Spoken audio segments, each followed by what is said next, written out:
Bonjour à tous, merci de rester toujours connectés sur votre chaîne, la première chaîne YouTube à travers le monde Télé Tchango. Tout ça, c'est un ya kokutana lisusu na bino mikolo oyo ndenge bomoni toza tokomi vraiment tochanger stratégie mpenza te mais tolingi toexplikaka mingimingi na bainvité na biso baquestion oyo eza kose pose na mboka na biso baquestion mingimingi oyo toza nango kolobela lelo ekozala question purement juridique makambo tozali koyoka bakombo tozali koyoka bato mingi ba ko comprendre yango te surtout biso tosala na biso ba droit te il faut to lukaka to comprendre ba politicien na biso ba mo ba yebisaka biso soki ezalaka nini tokolobela yango lelo régime primo ministériel tokaki mikolo leki ba professeur ya ba droit constitutionnel bazali kosala débat na ba télévision na ba réseaux sociaux ezali penza nini est-ce que mboka na biso tozalaka na kati ya droit o na régime wana babengi primo ministériel tokoluka to yeba yango bozali kolanda pe président de la république autai ko initier ba consultation o ayambi pe bato ebele bandeko mingi babandaki koloba na cc azoluka asala requalification en majorité pour aluka kogouverner malamu mboka na biso. Est-ce que qualification majorité est possible na katikati ya législature tokoyeba yango na invité na biso. Infraction ya outrage au chef de l'État bolandaki dernièrement monsieur Barnabé Ouimana oyo ba juge qui na procédure ya flagrance aza na prison lelo pona balobi asaki outrage au chef de l'État bolandaki makambo alobaki est-ce que ça prévu na constitution na biso parce que toyoka mikomi bane leki ndeko moko politicien alobaki que infraction wana ezalaka te ezalaka te toyambi homme de droit donc tokoyeba yango soki ezalaka te tokoluka pe toyeba est-ce que les constitutions na biso eza à la base ba dérapage toyei komona na lolenge ya kotambola ya mboka nécessité eza lelo constitution ezala révisée tokolobela yango mpe na invité na biso tokosukisa na procès ya Camille bolandaki déclaration secrétaire général. Il y a eu des PES avec quoi accuser FCC d'être à la base de l'arrestation. Il y a président, il y a UNC. Est-ce qu'il y a une manière de jeter discrédit sur la justice, stopper état de droit où le chef de l'État a dit pour prôner Yango, Tokolobela Yango, décision, il y a Conseil d'État contre démarche, il y a honorable Pouela Poué sa bureau, Mabunda na Assemblée nationale. Nyonso wana tokolobela yango na homme de droit asalelaka droit apratikaka droit mais azali pe président ya ASBL jeunesse responsable maître Loulou Douli yende invité na biso lelo na yende tokopanza penza nyonso nauti koloba na bandeli rester comme maître Loulou Douli mbote ndeko journaliste. Alors, toyambi on a émission na biso ya yambo motuna na uti koloba ne bandeli awa likambo yango ya régime primo ministériel biso baye toyebi na biso makambo ya droite toya komona ka ezolekela biso bona moto koto oyo professeur Evariste Boshaba loba koto oyo professeur Mbata loba koto oyo baprofesseur bamaître baavocat babimi na télévision mboka na biso nani ezaka na régime et puis régime primo ministériel wana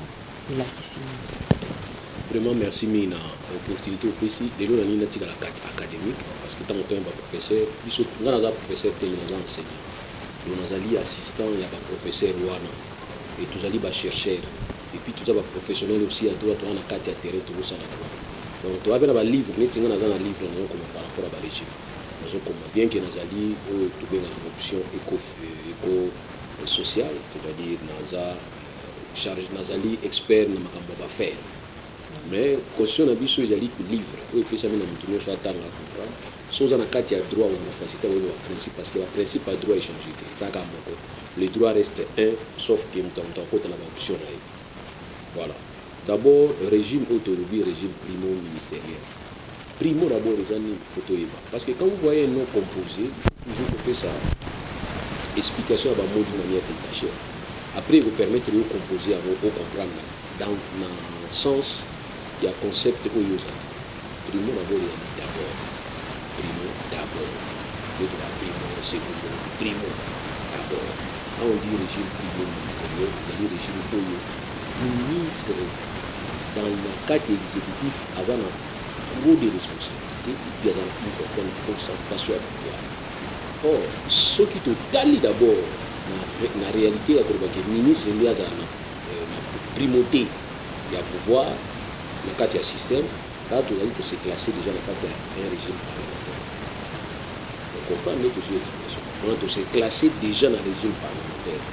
Dans le régime parlementaire, gouvernement exécutif azali kopima na cadre ya majorité parlementaire. On en est gouvernement de ça. Ce qui gouvernement salami na cadre ya majorité parlementaire a fini. Gouvernement a élaboré maintenant programme. À cause de ça, pas l'autorité budgétaire de l'Assemblée nationale. Là, s'il y a un outil, et on permettre à maintenant confiance dans l'Assemblée nationale que oui, on dit nous, il y a quitter. On va bien jusqu'au pouvoir exécutif.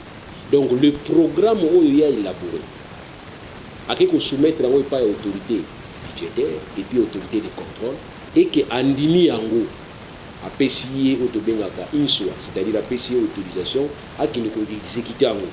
Bisika Sikoyo, pouvoir exécutif et bini. Là, nous sommes dans un pouvoir, dans un régime purement parlementaire. Maintenant, quand on dit régime purement parlementaire ministériel, ça veut dire, c'est toujours dans cette logique, il y a comme que Premier ministre, étant donné qu'il y a une majorité parlementaire, dans une majorité parlementaire, il y a seulement des partis politiques nés Samanaka. Donc le Premier ministre s'est dit lui-même, c'est comme si il y a plus responsable dans le parti politique où il y a majorité dans le niveau parlement. Il y a dicter ligne Hollande. Parce que nos programmes, ils ont toujours programme à parti politique. Plutôt programme à parti politique. Ici, il y a ceux qui majorité dans le niveau de l'Assemblée, ils vont faire la coalition. Le monde bisika siko idée à coalition fait ça na bisika wa coalition za ka activité c'est coaliser comme ça to kabula portefeuille yozwa 35 ngana zo 65 armée yozwa 35 ngana zo 65 magistrature non la coalition des ali komona na niveau système wana toujours ba ke non na niveau parlement il faut qu'il y ait une majorité. Si la majorité n'est pas repérable, c'est en ce moment-là maintenant il faut faire une coalition et dans cette coalition maintenant on va trouver maintenant le parti politique et sangani na makanisi moko pour nous diriger ensemble. Alors le régime primo-ministériel les alliés régime wana parlementaire où il y a coupé sa pouvoir plus pas ya ministre, premier ministre comme chef du gouvernement. Et ces régimes wana tout le monde a un niveau à Grande-Bretagne. Tout le monde a un niveau à Allemagne. En Allemagne tu as la chancelière. Mais il y a un président pas allemand. Il y a un président allemand. Il a été parce qu'il a effacé pour ne pas avoir une primauté dans le régime primo-ministériel. Voilà. Alors, tu as une question, tu as un régime. Maman, tu as un régime mixte. D'ailleurs, il y a une recherche dans tout ça. Tu as un régime mixte. Alors, dans le régime mixte, tu as un régime mixte. Tu as une dame où il y a parlementarisme. Tu as une dame où il y a régime présidentiel. Tu as une dame dans le sens dans le sens que tu as créé dualisme au niveau exécutif. Exécutif, il y a deux têtes. Et dans deux têtes, on a un pouvoir dans le mode de l'élection. Dans l'année comme il est en 1960. En 1960, nous avons eu la loi fondamentale de 19 mai 1960. J'insiste que cette loi fondamentale a été élaborée par le Parlement belge. Or, le Parlement belge, les Belges ont une culture monarchique. Une culture républicaine. Une culture monarchique. C'est la première constitution. Dans la première constitution, c'est le système qui a président de la République, le premier ministre, qui a source de légitimité dans le Congrès. Il y a la loi fondamentale, le président a désigné dans le Congrès, et puis le premier ministre n'est pas désigné dans le Congrès. Or, dans cette assemblée où il y a la loi fondamentale, le premier ministre a une majorité. Et c'était par compromis que le président les gars qui n'avait président Kassavou. Alors, maintenant, qu'est-ce qui s'est passé? Bachaki Souko une certaine égalité entre les deux têtes. Il y a les deux têtes, il y a exécutif. Mais dans la loi fondamentale va prévoir que, dans l'article 22, le président nomme et révoque le Premier ministre. Basuki. Dans la loi fondamentale, totali bisika nini o Premier ministre a révoqué le président, exact. Mais si le Premier ministre de force makasi parce que abimi na majorité na Congrès, bisika o président outi na bisika oyo Premier ministre outi. Premier ministre a fondé il y a l'ongolinga pour la loi fondamentale na bango wana. D'accord, on appelle l'ongola ko la majorité na biso na niveau ya ya ngoni kasa. Nous ba pour qui kasabu ba kele le bali. Maintenant les constituants actuels, il y a 18 février 2006 à se référer dans l'histoire parce que entre loi fondamentale na loi na constitution na biso il s'est passé beaucoup de constitutions et beaucoup de réalités, beaucoup de concepts. Premier concept c'est qui tant kasabu bazali de neutraliser Mobutu a eu la révolution a eu un impère. Mobutu maintenant a joué maintenant rôle net ya monarque. Il se met au-dessus de la mêlée. Il est président fondateur de la République, président fondateur. Et comme on dit, moi, royaume. Il s'est référé aussi à ça. Et conférence. Dans conférence, il y a qui n'a pas ça, pour ce livre, n'a pas besoin de pour ça autant. Mais n'a pas ça, conférence. Dans conférence, il y a que la rectification de comportement. Il y a le président règne, mais ne gouverne pas. On a principe où conférence, il y a qui le président règne, mais ne gouverne pas. Tobandi ko bunda nango ko bunda guerre makele lebele toke na Sun City en 2003 tant ba commune niveau Sun City to fandi bisika moto bité to tjanase to tira bitumba to yoka to sali constitution to sana modèle anaka ta constitution article 91 il dit que symboliser qu'il devrait avoir une cohabitation entre le président de la République avec le premier ministre dans régime primo ministériel mais avec le gouvernement. Le gouvernement est composé du Premier ministre comme chef du gouvernement et le vice-premier ministre et le ministre et le vice-ministre. On a constitué un gouvernement. Et le gouvernement, c'est une institution. C'est cette institution qui devrait se mettre en collaboration avec l'autre institution qui est le président de la République. Ce n'est pas individu, animateur. Il y a gouvernement, chef du gouvernement. Non, c'est l'article 91, c'est clair. C'est le gouvernement avec le président politique commun. Premier cas de figure, on a 18 ans. 18 ans, on a un premier cas de figure, où le président avait la majorité, a contrôlé le Parlement. Ça, c'est un problème, c'est le premier cas de figure. Maintenant, le deuxième cas de figure, où le président n'a pas la majorité parlementaire. Maintenant, c'est l'article 91 qui s'applique dans les cérémonies. Parce qu'aujourd'hui, je peux peut-être nous allons FCC qui est primo ministériel. Mais cette politique des primo ministériels, vous ne l'avez pas appliquée par Kabila pendant 18 ans. Vous ne l'avez pas rappelé. J'insiste que les primo ministériels, les alliés concepts, oui, juridiques, il y a politique, il y a politique, il y a monde, mais ça s'applique pas. Ils ont s'appliqué dans la RDC parce que RDC est optaki pour la semi-présidentielle. Alors, si on a un cas précis, parce que je crois que le livre au Penda,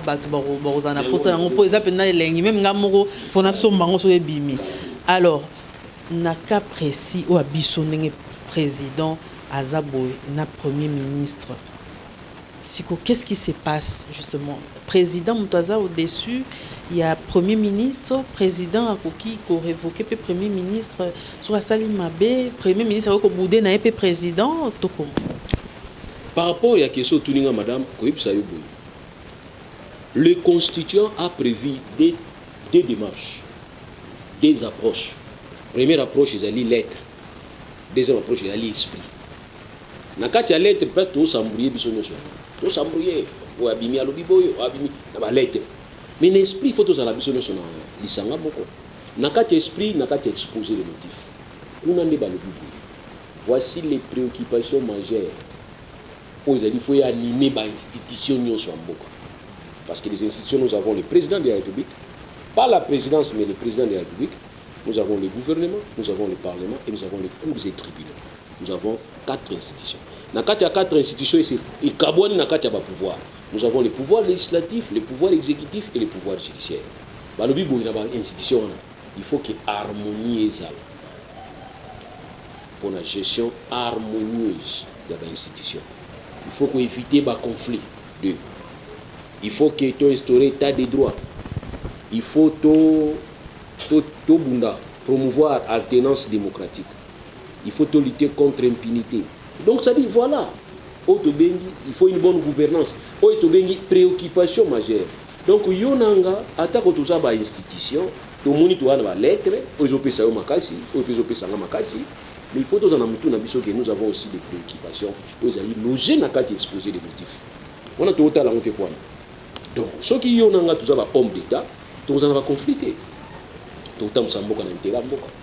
Mais les problèmes d'ani, j'ai compris que c'est cette confusion ya kokanisa koye ba principe nyonso ya régime et to bengi primo ministériel to ni to calquer yango oya baninga to tchana kati ya RDC mais to za na kati ya contexte mon côté kune pa na bango ezali constitution na bango tindi ngona mais pa na biso constitution na biso ezotinda ne ezotinda kaka harmonie ezala ezotinda to za la bisika moko na collaboration. Est-ce que madame oyebi ke na système to za na ngo président peut prendre une décision eza ko benga epa ya premier ministre et to ministre songolo mpakala a assumer responsabilité devant le parlement. Le président est responsable devant le parlement. C'est un roi belge. Le roi belge est irresponsable dans le niveau du parlement. Les rois belges, quand ils ont signé l'arrêté royal, dans le exemple dans le secteur environnemental, le roi belge a signé l'arrêt royal. Akobenga ministre de l'environnement a signé le premier. Tant que le roi a signé, le ministre de l'environnement a contre-signé. C'est-à-dire, décision où le roi a eu, le ministre de l'environnement a eu en haut point qu'il ne défendre dans le parlement. Justement, désaccord, il y a les cambo, tout le monde politique qui est méthode, on va cap mot pour comprendre. Il y a les cambo et ça là nous montre premier ministre, président de la République. Il y a les cambo contre saint. Ndenge vice-premier ministre a signé une nomination, na kati ya armée, magistrature et consorts. Est-ce que le premier ministre a raison? Il y a boya li cambo. Bon, mais voilà ce que tu commis la politique. Si on a lobby dans la tendance à faire sa politique. Maintenant, il y a une science. Pour le contre ça, il y a une responsabilité à contre ça, à partir de la responsabilité au ministre. Tant le ministre a la responsabilité, il va permettre au ministre à la responsable de ce Parlement. Parce que le président est irresponsable devant le Parlement. Irresponsable. Dans le cas des figures, c'est le vice-premier ministre qui est la responsable. Pour lui, contre-signer le premier ministre. Si nous étions dans une vraie démocratie, dans le cas où le premier ministre a été contrôle, il y a un gouvernement qui est au niveau de l'Assemblée. Donc, il y a un député qui a interpellé maintenant ministre, vice-premier ministre, ministre de l'Intérieur, pour qu'il y ait un contexte de ça. Et le député a démontré que le premier ministre est sur place.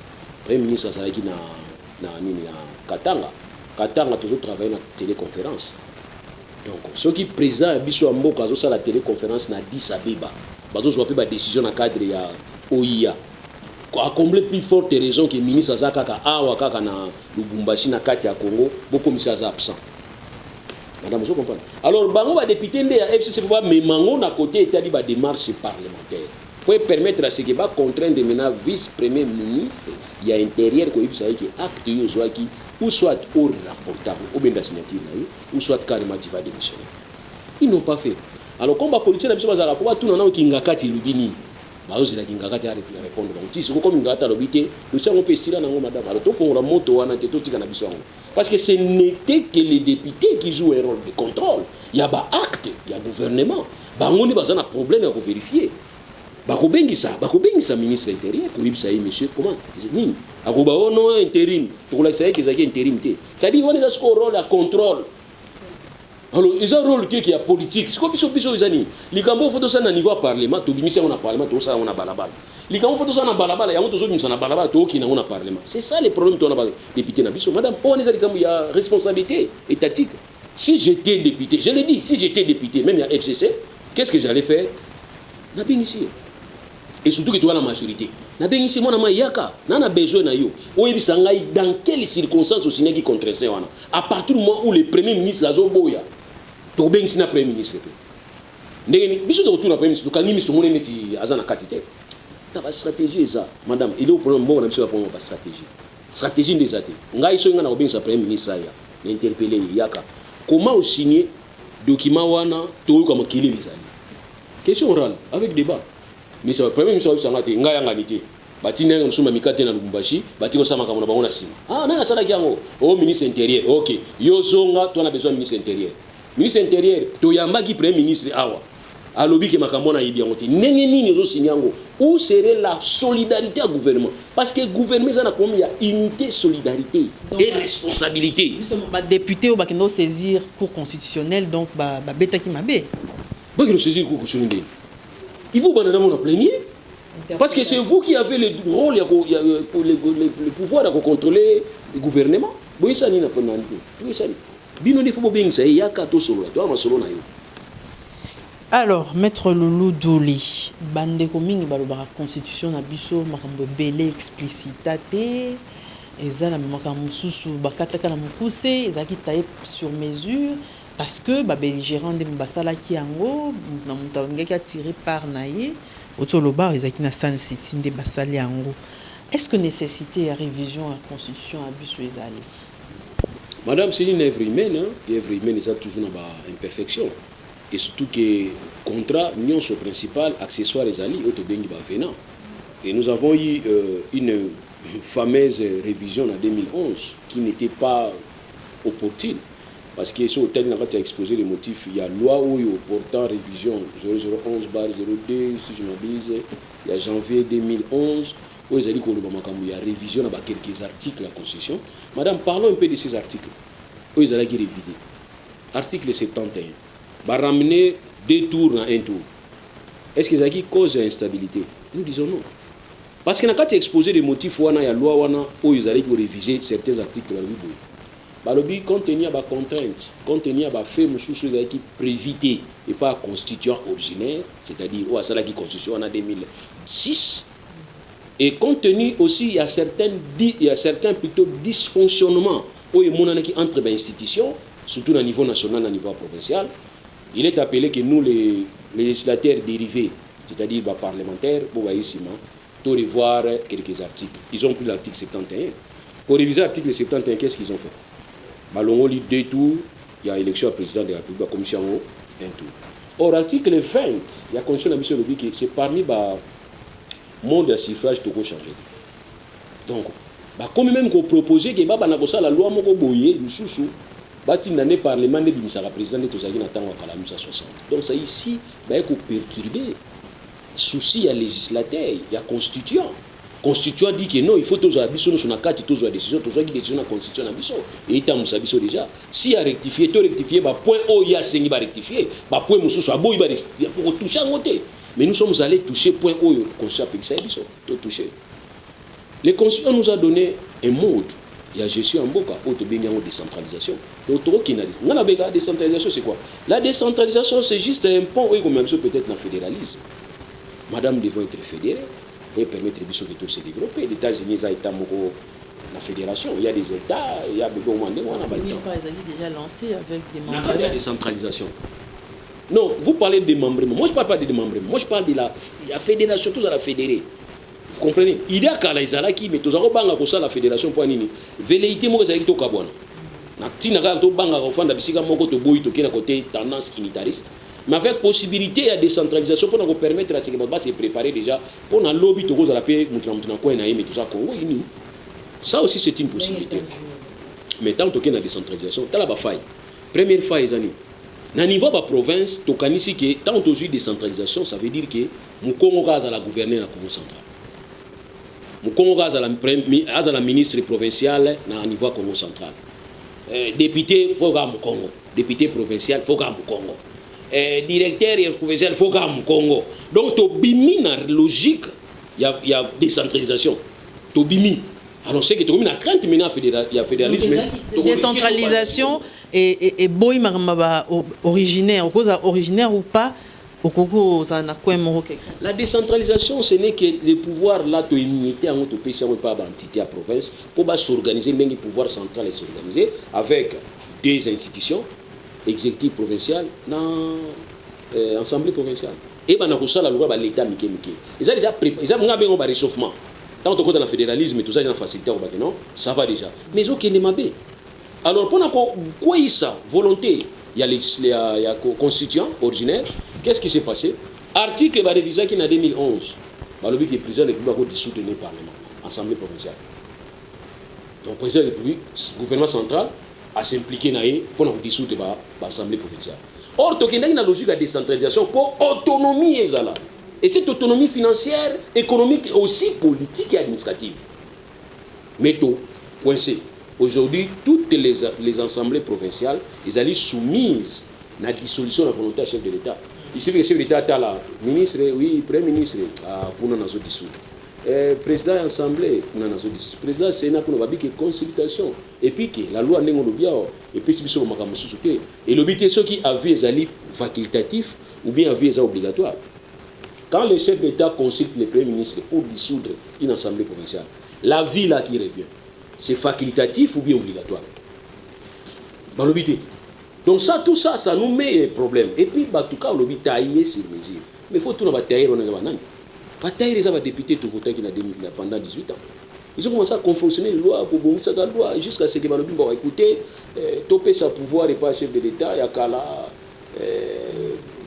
chef d'État kala nenga zabo yata sali infraction pénale, babi aza réputé inattaquable, to Rolanda été to tika bon soka longwe après sous président il y a la République mais comme ancien président ce to funda il faut congrès na se réunir Sarkozy ba Hollande la iko makamilika na Libye na France na Libye na mbongo azwa ki pona campagne na à se répondre Sarkozy il tout le monde a gagné au tribunal est-ce que congrès ça en France pour bandima oui ou non donc tailleur wana madame eza bateau bazotala biso ba vrai tailleur batongia on a costume na compte ya mkonti na bango mais mkonti malheureusement babiki aya souté mutu mususu aye maintenant il commence maintenant à poser des problèmes tina ozomona lelo ya mobulu tozana mais ko c'est la livre zo ya alors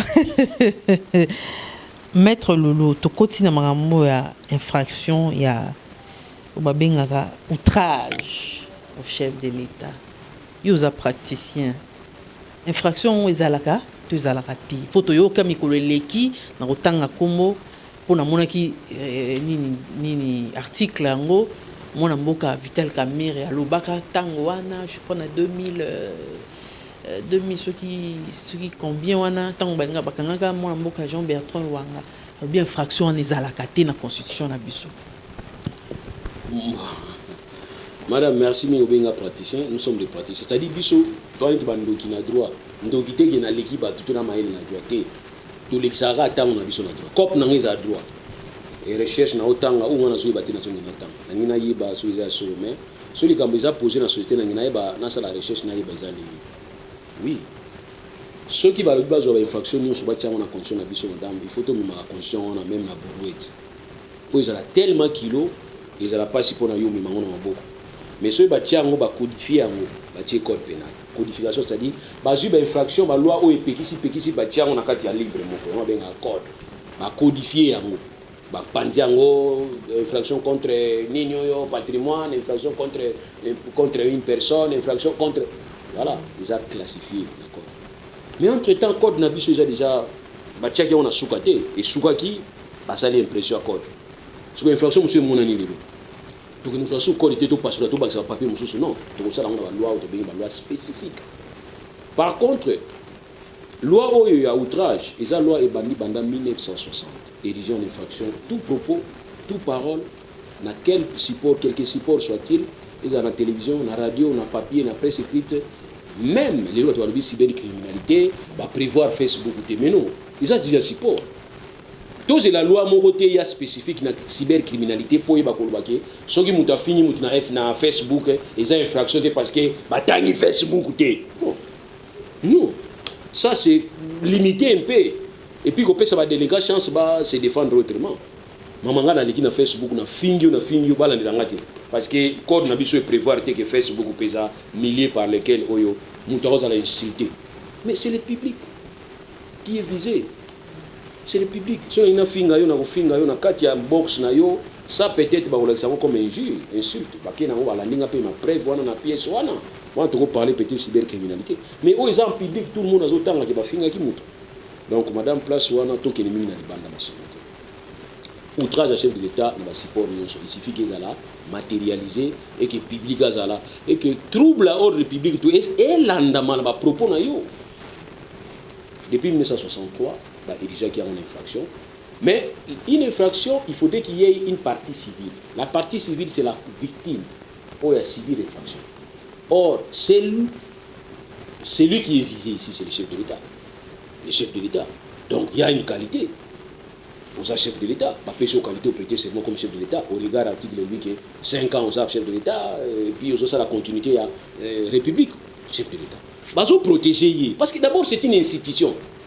Ce n'est pas un animateur, mais c'est une institution. Lui, c'est lui qui est institution. Parce que lui, c'est le président qui est l'institution. Il faut protéger. Il y a 1960, il y a encore une fois. Et même quand on le président Bamboga Moussous, il faut respecter Bamboga. Alors, tant que loi il faut plaigner ça. Mais depuis 1963, ti na lelo, Moutumoka s'est plaigné. Aucun plaignant. Donc, loi on est là, on utiliser en côté. Mais cela ne veut pas dire que loi est ça, mais on doit utiliser la banque.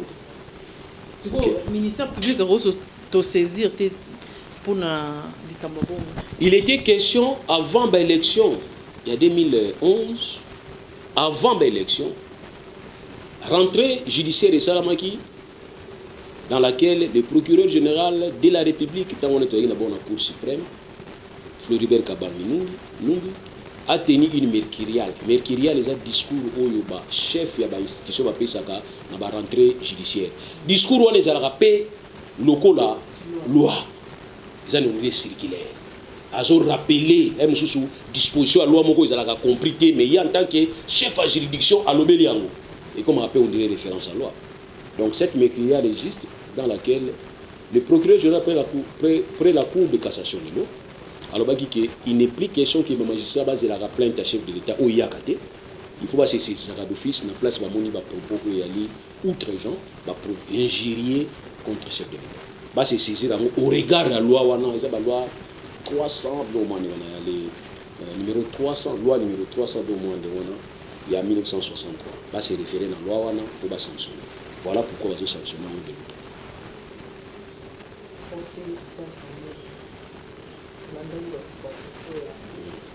Alors, maintenant, par rapport, il y a toujours la loi où il y a outrage à chef de l'État. Situation à Barnabé Zan, situation à Barnabé Zali, il a tenu des propos. Et les propos qu'il a tenus, après ces significations littéraires, littérales. Oui, justement. Est-ce que na droit sur une par exemple ni mozana fig et pose un sens figuré. Est-ce que bako kangela on bon. On voit aussi l'intention. L'intention coupable déjà exister à partir du moment où on a un niveau où ils allaient figurer. Mais na niveau na niveau est propre. On a un niveau figuré pour expliquer intention des animaux.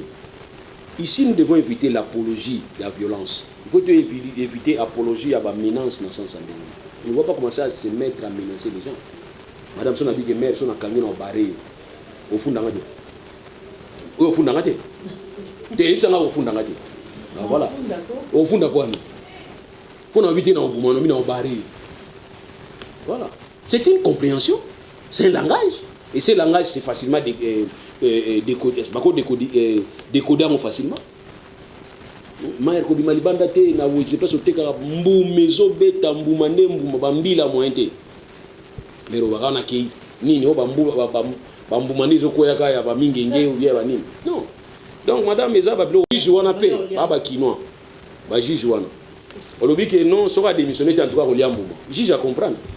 Ce qui est important, c'est la conviction du juge. Le juge a compris dans le sens où Mboumakizaki, Adam et Sikabonanaki, Nyoka et Sikamonanaki, Nyoka et Evalia Mboumapesa. On peut dire que non, c'est comme une histoire de la Bible Moussous.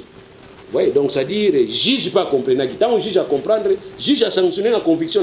Ici, c'est la conviction des juges les opprimés. Il y a le bien Mbouma, il y a Liboto, il y a Mboumanine. Parti civil, au Kanisa qui est au Boumaye parce que vous avez menacé, soit à démissionner dans Rolia Mbouma. Est-ce que la Moukiriza, normalement, si on a démissionné, il faut aller en bout. Le juge a compris, le juge a sanctionné. Maintenant, il faudrait que Bino Mota n'a pas peine.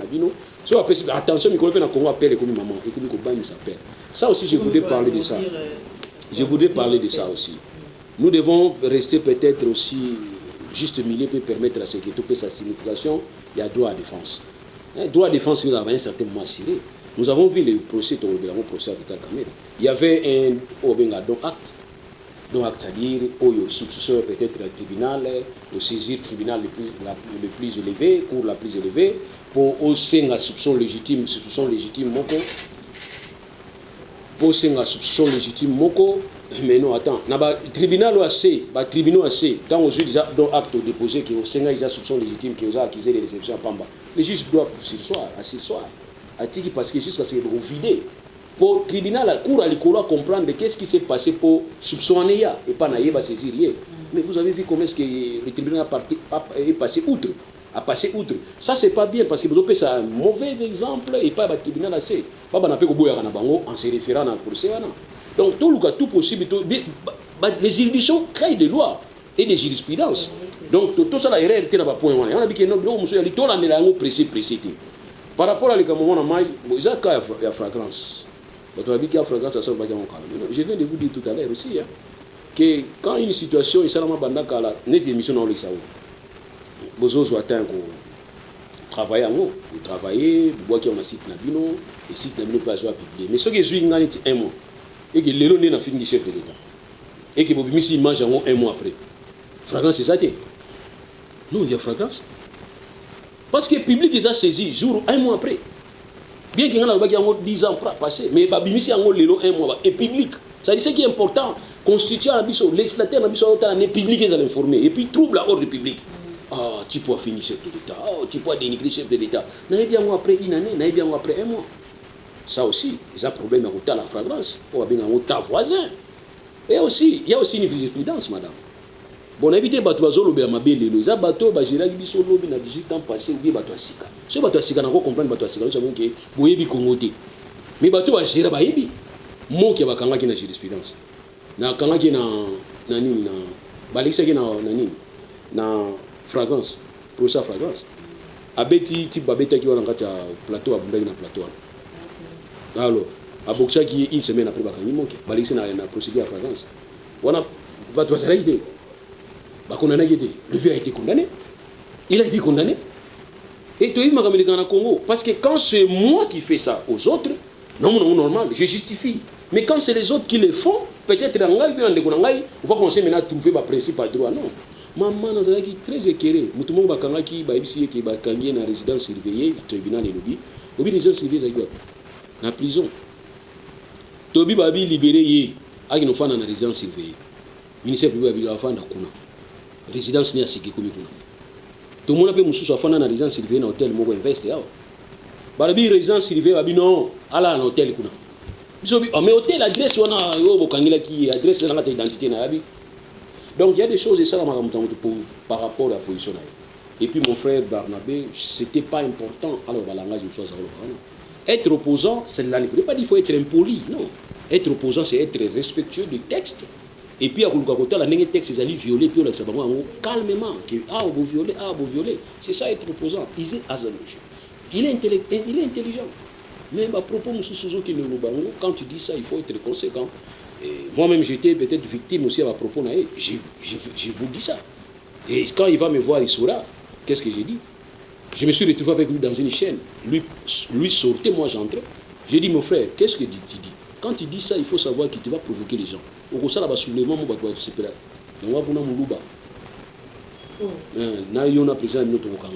C'était devant témoin.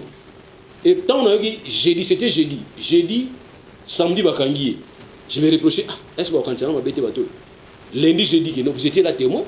Quand je lui ai dit que yo, bonne année, on a limité aux Alibanda. Parce que les propos que tu tiens là, ils ont des propos beaucoup déplacés. Voilà. Aujourd'hui, Yewana. Donc, on a aussi un ami. Et ce que je voulais dire pour l'appel, si les procureurs, les ministères publics interjettent l'appel pour dire que la décision a été rendue à niveau ANA, et l'andi pour ça a été un maximum où il y a des gens qui attendent par rapport à ma fait et circonstances aggravantes, ça je peux comprendre que le niveau appel va renforcer. Mais si c'est la partie succombante, c'est-à-dire la partie poursuivante, avec le droit de la défense au Toyebi, dans un procès équitable, quand il saisit la juridiction à double degré de juridiction, ou bien vous reconduisez l'œuvre du premier juge, ou carrément vous réduisez. Mais on se retrouve dans le cas où partie succombante, c'est-à-dire et saisir cours d'appel, ou bien saisir appel, et ça d'interjeter appel, tu avais 5 mois, 5 mois, alors à quoi bon tout ça l'appel? À quoi bon tout ça l'appel? Donc c'est que ça va condamner dans le premier degré au fin. Alors tout le monde la citation, tout le monde la principe à double degré de juridiction. Donc voilà place Nazali, si c'est l'initiative il y a punisseur public, je comprends. Mais si c'est la partie poursuivante, la partie qui est ici considérée comme étant la partie délinquante, il y a un sali appel pour le juge à l'école revoir sanction, ou bien soit vous reconduisez la première œuvre, ou carrément vous allez réduire. C'est ça les droits de la défense. Alors, Maître Loulou Doli, président, coordonnateur et jeunesse responsable ASBL, juriste, azapé nakati enseignement, makambuka ya droit oyo, naote koloba parce que il faut to makambo appel en auto loba, tous aura pe baka, netia procès Vital Kamerhe. Par exemple, Olanda qui ba propos à secrétaire général, il y a UDPS ou à lobby que ceux qui Vital Kamerhe en prison, ils a FCC, n'ont rappelé n'ont sorti. Est-ce que j'ai été discrédité dans la justice, topé dans l'état de droit prôné par le chef de l'État? Bon, avant de réagir plus pas comme un avocat, il faut qu'il ait sa précision. Je suis enseignant. Donc, on a la haute démarche purement académique. Vous posez la question pour pas nommer les autres, ils ont besoin de réponse à la question qu'ils ont posée aujourd'hui. Sinon, non, avocat, non. Ici, j'ai réagi comme un enseignant. Dans tout la question, je répondre. Quand il y a Vital Kamerhe, je vais réagir comme enseignant, pas comme avocat, mais comme enseignant. Par rapport à ma propos, c'est vraiment politique. C'est purement politique. Discrédit au niveau du tribunal, au niveau du système appareil judiciaire, oui, ils ont vraiment rejeté, ils ont bien fait. Il y a des recours à ça. Recours à ça, les alliés, pour nous savons que quand on a bien été face à la recours, ils ont droit à mon. Mais dire que faut qu'ils aient à mon pingani, bakanga mutu na faute mutu à commettre, et ceux qui vont commettre faute, ils vont reconnaître que vous avez une faute et qu'ils ont un jugement. Ils sont avocats en tant qu'avocats, surtout qui tribunal à rendre jugement, on s'incline et on sort. Si vous avez un appel à ça, oui, ça l'appelle. Mais non, vous avez un jugement faux, non, je ne peux pas. On a respect à l'institution. Donc je m'incline, mais entre-temps, dans la procédure, on doit reconnaître pas l'anglais pour ça. C'est ce qui est important de faire. Dire ça aujourd'hui, je ne sais pas pourquoi est-ce qu'il a dit ça. Parce que décision qu'on dossier où est niveau qu'on semble ça. Les dossiers où ils ont qui traité dans le niveau conseil des ministres. Dans le niveau conseil des ministres, tu dis que conseiller juridique a gouverné à la ministre de la justice. Dans le cas du conseil, ordre a été donné au ministre de la justice à saisir parquet, à appeler ça injonction à parquet. Et le lendemain, le ministre a donné l'injonction pour le dossier comment il y a eu des invitations. Alors, le ministre de la justice, qui est membre du gouvernement, avait aussi le temps entre la fixation de l'affaire. Ils avaient affaire très délicate. Donc, pour fixer un pendant le jour de clôturer qui enquête dans le niveau parquet, dans le jour de fixer il y avait un temps. Pendant ce temps, le ministre était sûrement informé par le procureur général pré-cassation pour dire que nous avons l'intention de fixer les dossiers. C'est à ce niveau-là que le ministre pouvait jouer pour dire que est-ce qu'il y avait opportunité de le fixer, est-ce qu'il faudrait le faire dans ce sens, il faudrait. Et je vous rappelle que le conseil des ministres est convoqué par le chef de l'État. Donc, il y a un conseil des ministres qui va discuter. Moi, ici, je voudrais un peu politiquement reprocher à nos amis à Cash de ne pas, qu'on a ouvert. Vous avez dit sincère. Vous avez été hypocrite. Vous avez dit que vous avez Congo. Vous avez Congo, vous avez dit. Congo, il va été à Zosepela ou bien à Kanda. Donc, vous devrez peut-être poser problème à nous dans le conseil des ministres. Parce que si moi j'étais ministre de la Cash, j'allais intervenir avec tous les respects dans le devoir de pas dossier Oyo, Toye Baka Esaï Nini, mais procureur a stoppé. Vous comprenez? A stoppé à fixer mon enquête.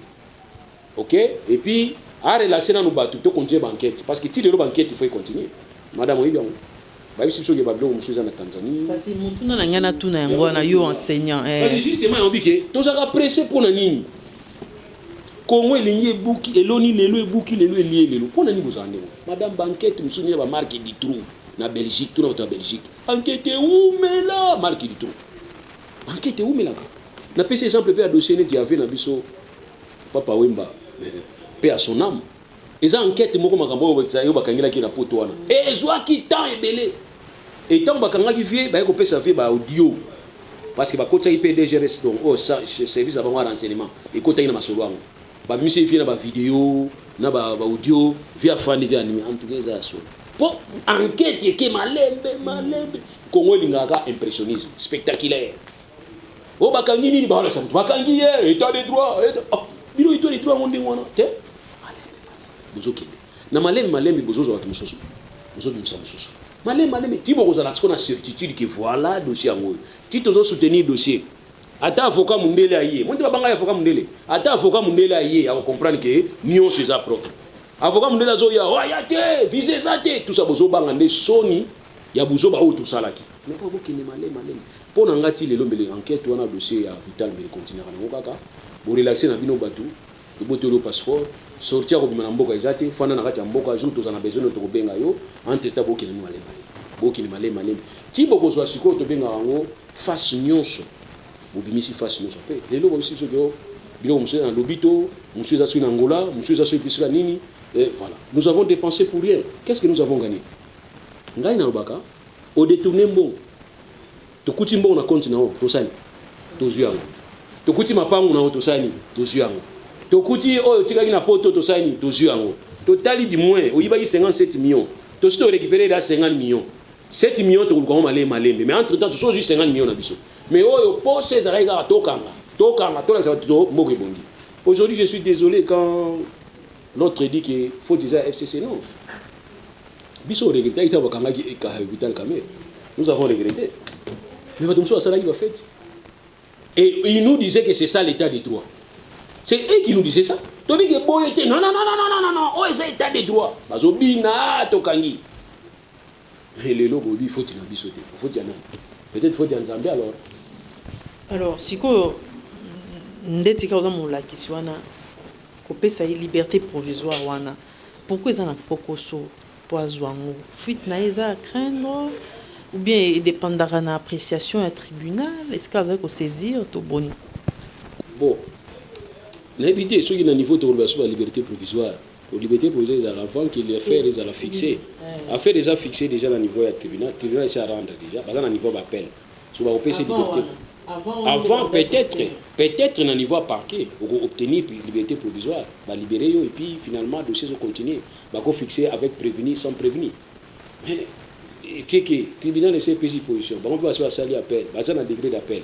Sur un niveau, il y a une question peut-être liberté pour une raison humanitaire. Ça, on peut. Quand est-ce qu'on peut évacuer quelqu'un? Justice, ça peut une décision que oui. C'est très mieux. La loi là, il y a une incarcération très mieux. Le qui sont dans le niveau de prison, ceux qui sont dans la prison, ils sont les centres les plus proches. On n'a pas parlé de l'étranger. L'étranger, c'est un concept qui est au boumi, les centres les plus proches. Tout peut avoir tendance à nous traitement de poto. Centres les plus proches, ils arrivent. Madame, Moutoumoko a un traitement au Congo, à mon syndicat qui est en Afrique du Sud. Tant qu'il est en Afrique du Sud, il faut que la docteur Moko Boyazoya. Docteur Oya à Congo. Oyo à Longwa qui est en Afrique du Sud. Il y a Koutana Inekuna. Nous sommes comprenants. À côté de ce qu'on pas, on porte un docteur en haut. Nous sommes docteur, exemple, docteur Nzouzi. À ça, traité au Congo. Il y a un simité, traitement simité, on est en Afrique du Sud. Tant qu'on est en Afrique du Sud, il y a un docteur Nzouzi. C'est là, Zoya, dans une semaine. Afani Penotel, Afani Azeli, Afani Baken, hôpital, côté docteur Nzouzi. Docteur Nzouzi a dit oh, mais il y a un tigre qui est au Congo. Continue à qui s'en a pêché qui est au oh, na yega gabi. Ah, wakaka, bakisi gana pêché qui est au Kara, yangona ou komila yona. Donc, bomi centre médical pour qu'il n'a pas. Et donc, on a mon bezani. Ah, on t'a osala. Oh, azo sanza makila, je mena matoi, na minu, na misu. So abimika makili de masuke. Bamso azabi mina civière. Avion médicalisé yé. Na autant comme mtutea. Et zuiye. Madame, bakange basinga ya mupepe ya makila, mai koto makila ya mupepe. Bakoti na avion médicalisé. Avion pesa ka cher, ezaka moins cher de 2 millions. Et zuiye yawo. Maman, Nicolo Kaka, pilote non? Nous informons que nous avons quitté l'espace aérien congolais. Tant qu'on a quitté l'espace aérien congolais. Ah! Et nous avons bimi kuna masanga makasi azomela. Tant qu'on a quitté un avion, nous avons zélé ambulance, abanimbango, batuni papa, nous avons bela. Tu es baka on a trop. Alors on a la pour une première fois mutu a eu chance à bima. Nous avons bambongo, oui, nous avons traitement la poto, traitement sili. Zonga ou zonga prison. Est-ce que ça là? Décision Conseil d'État, Makambona, démarche ou on est en entorse. Une juridiction et une compétence. juridiction il y a la compétence surtout la vraie compétence aux juridictions avant saisir juridiction dans la compétence matérielle c'est-à-dire qu'est-ce que cette juridiction peut gérer. Sur dossier, il faut saisir le Conseil d'État ou saisir le Cour constitutionnelle. Sur le dossier, il faut saisir le Cour constitutionnelle ou saisir le Conseil d'État. Ça, c'est le premier point.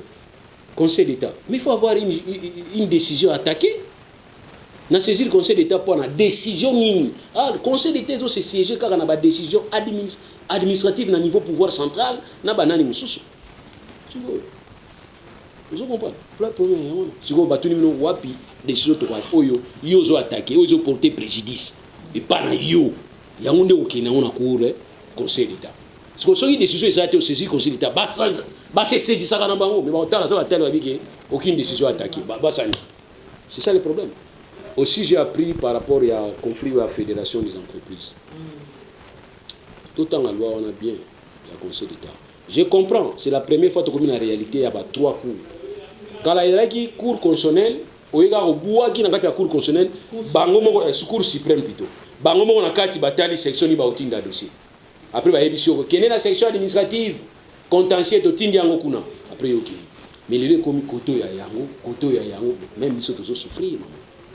Avant de nous saisir, il faut tout mettre dans le saisir, on saisir le Conseil d'État kalaté. On a télé la décision, il y a ordonnance président a signé qui pour ça la gouvernement a nommé premier ministre.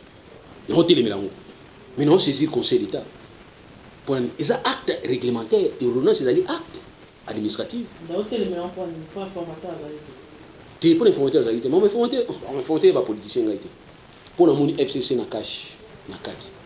Na ngotu na juge à Conseil d'État a sanga natira FCC na kati ya ordonnance wana. FCC eza na personnalité juridique cash pesa na personnalité juridique parce que bango mi balé ben koni wana nini ba yosa na kati ya document ozali ko pona premier ministre nanga question donc la coalition on a une constitution commis il faut parti politique ou regroupement ça reconnu officiellement c'est ça madame on ne peut pas tabler sur le vide. FCC c'est un vide juridique, cash c'est un vide juridique, aucun document, aucun statut exact. Si vous binondé bosali alliance, binondé, si vous avez nommé premier ministre na personnalité au bino bopesi. Et puis vous avez pesa ba premier ministre na kati gouvernement selon désir na bino. Or la loi est claire. En ce qui concerne le gouvernement est composé de la représentativité nationale. Le gouvernement n'est pas constitué d'une représentativité de deux groupements politiques. Non. Nous avons saisi le Conseil d'État. Si vous avez attaqué sur l'ordonnance, nous avons attaqué. Si vous avez attaqué dans bureau, nous avons attaqué décision nini. Il faut démissionner parce qu'il faut le faire constater d'abord. Si vous pouvez faire constater que oui, à niveau plénière, qu'il y a ça qui a monté. En ce moment-là, vous pouvez dire que non, nous avons saisi justice pour constater pour au boy kokinde. Autobingi sur abus de pouvoir parce que au boy côté kokinde par rapport à conséquences. Madame, na niveau gouvernement d'intérieur nyonso dans ba institution. Et bien ça va. Na cour constitutionnelle. Cour constitutionnelle tazo quoi ça la filtrage à la ceux qui ont respecté constitution. Ba garda ka copie.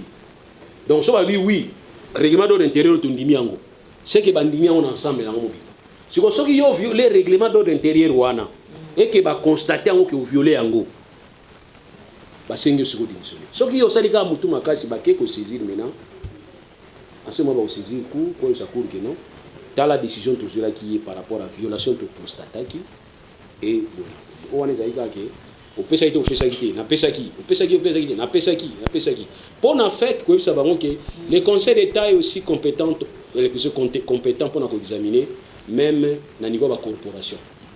Pour la corporation, à part, il y a une ASBL. Il y a une décision à la corporation. Pas un peu compétent. Et ça, la juridiction à Sika, toujours comme même si on a des difficultés. Même si on a des difficultés. Mais dans le Conseil d'État, fait que c'est aussi une corporation.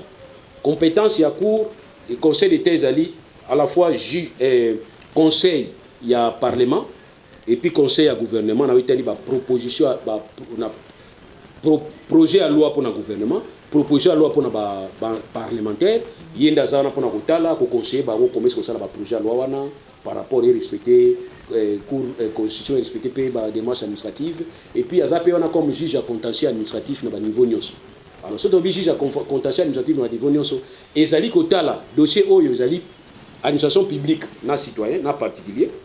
Ok, administration publique, non particulier. Mais c'est aussi entre particuliers et non particuliers. Parce qu'il y a pour voir na bango na niveau de tribunaux administratifs et qui na niveau conseil d'État. Alors aujourd'hui na niveau fédération, na pese exemple na niveau fédération des entreprises. Mutu moko alinga postuler pour la président ya FEC. Bino siko na kati bo bloquer mutu wana. Tant bo bloquer ye, bo saleli loi moko boy o règlement d'ordre maintenant mais prévoyate. Mais droit privé na yé déjà. Donc à que saisir? Au droit privé na yé. Droit na ye oya kozala candidat et puis kozala éligible na kati bo empêcher ye akine funda bine pana attends qui n'est pas nzambete non qui ne peut pas s'attendre qui n'est pas un conseil d'état ko ebisa yeke droit privé nanga madame toninga to landela gouvernorat provincial ya Kinshasa pour le ba confinement ville ko selon rapport oyo ya professeur Muyemba ebisa biso ke gombeza sous na bakate mais limité comme ba kaibele période moko. Mais on va déconfiner limité Gombe, va confiner limité, va tirer Gombe na confinement. Biso bito ko saisir conseil d'état parce que loi ils ont empêché biso en particulier. Liberté nanga ils ont empêché. Comme liberté nanga ils ont empêché, on fond d'abord pas na conseil d'état. Alors maître Loulou toza personne attend mingité mais tolingi o expliquer moi mon kemramboré qualification majorité en pleine législature. Est-ce que ça peut se faire? Regarde.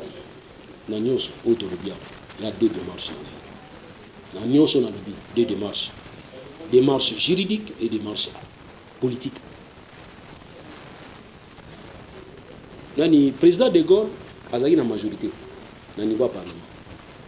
Anoumaki Pompidou, il va travailler. Le président de Gaulle a une réforme période où c'était facile, il n'y a pas de Kabila, il a réforme délai pour avoir une majorité. Tellement on a homme public, homme d'État, il y a des réformes, il y a De Gaulle. Conflit moi ça namaki. Majorité le bikino, biso moi to attaquer De Gaulle yate, to attaquer Moto Anomaki, ba attaquer Pompidou. Na po benga na motion de censure. De Gaulle là il na tonga bi, bateau so na tiki ba ngo ko sa gouvernement nga. Ya ça dai. Le 5 octobre 1967 je m'en 67. Avec au dissoudre le parlement. Mais le parlement a dissolu, il a sali dissolution il y a une majorité ya yé. Donc ils sont un peu compliqué. Même parlement wana oyo la dissolution na constitution na biso eza penda moins compliqué. La dissolution c'est une démarche juridique où ils ont dit que ça d'abord qu'il y ait un conflit récurrent persistante entre l'Assemblée nationale et le gouvernement. Ça, on prévoit la dissolution par le président dans le mécanisme d'abord approche à Osala, soit monde qui va dissoudre. Ça, c'est comme ça. Mais dans les cas, tu as une crise persistante, tu as un dysfonctionnement. Donc, si le président peut oser la discours président, si le lobby par exemple que à dissoudre le parlement, et ça violation. À dissoudre le parlement, c'est soit dissoudre le parlement qui est en violation. Pourquoi Osala? À moins que ça peut-être des démarches politiques, il y a passage des forces. Mais il faut dissoudre parce qu'il permet de réunir l'Assemblée nationale, le gouvernement en crise. Mais du moins, j'insiste qu'il y a dysfonctionnement. Or, Bino Batouya PPRD, vous connaissez bien. En 2011, vous changez, vous avez une révision constitutionnelle pour il faut gagner dysfonctionnement. Et ce retour à Mouninga, attention, il peut s'y prendre. Tout ce qui ça mettre message à Souka, Bandero Barota, Bisso Mokil Mobimba, et puis un message au chef de l'État. Bon, en tout cas, pour la première fois, nous avons félicité le président de la République, Bobombi secret. Pour que le président de la semaine prochaine, le lot déjà, il y a virgule, il y a article prononcé, il y a nombre de pages, déjà. Mais félicitations, tu es Merci.